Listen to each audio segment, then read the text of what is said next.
नाज़रीन अस्सलाम वालेकुम। आज तुसा मेरे को जंगल पे देख दो। मैं जंगल क्यों आया? अच्छा मेरा दिल ही कहना पे कि तुहाडे नाल सराइकी गाल मुहार करा। उर्दू अला ते मेरे चबाड़ियां च दर्द पै गए।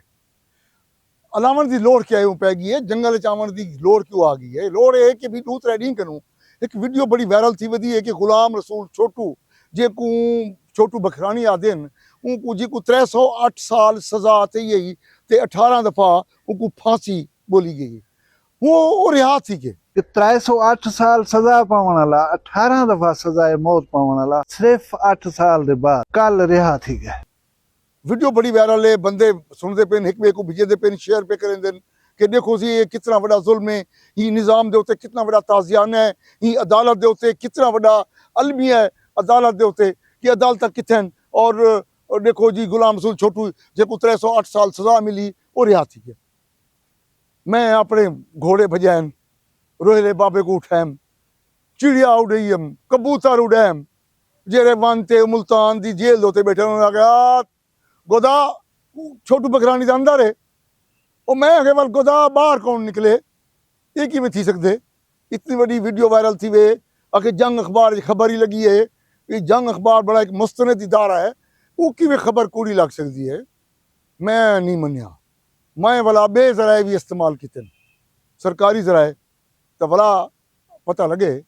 वाल ही गाल दी वाकई तस्दीक थी गई जो छोटू गैंग दे गुलाम रसूल दी रिहाई अमल च आ गई। वाल किवें भाई वो बंदा सही विला खड़ा कहंदा मगर ना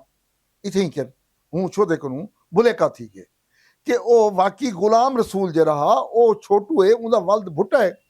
जबकि ये जड़ा गुलाम रसूल रिहा थे इनकी वल्दी आती जमाल उर्फ जमाल हुए ओ कौम दा बखरानी है ये कौम दा सदवानी है इंदा उर्फ है गुलाम रसूल उर्फ काहू। अच्छा ये रसावा तो कोई इंदा उते आखिरी मुकदमा जरा थिया ओ 2017 को थिया ये 7/6/2017 को सजा याफ्ता थी कराई ये जेल गए इनको 14 मुकदमात सजा थी है 12 मुकदमात जिनको सजा थी है 5-5 साल जड़ी बनी 60 साल जुर्माना 5,500 अंज जबकि एक मुकदमे जी को सजा थी है 4 साल ते बे मुकदमे सजा थी है 3 साल 14 मुकदमे जी को सजा थी है 67 साल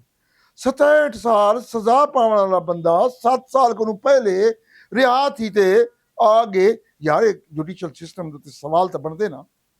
बस देखो असा क्या आख सकते ते ई संगे मैं तो भी बाखबर रखना ते ओ अदा जाए बड़ी खूबसूरत गुफ्तगू की है मेरे बिरा ने और जहाँ तक उनकी गुफ्तगू है उन्हें जरा गुफ्तगू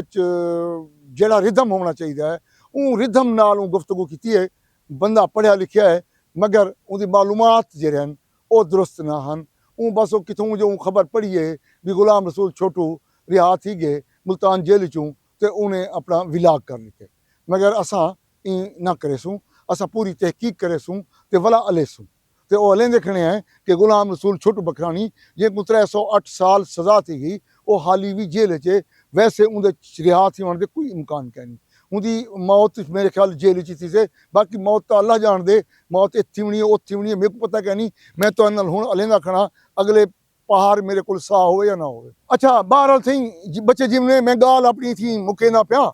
तो ये जरूर रखे सा आखिर कि यार वो जी कूड़ी वीडियो हुई हूँ को तो तुसा 300 बंदे शेयर कर छोड़े वो या जी सच्ची गाल की ही को 30 बंदे तो शेयर कर छोड़े ही को मेरे चैनल को सब्सक्राइब तो कर छोड़ी जो बड़ी थोड़ी मेहरबानी हूँ मैं तुहारी खातिर कितना आया खड़ा दरिया ते आया खड़ा बेट आया खड़ा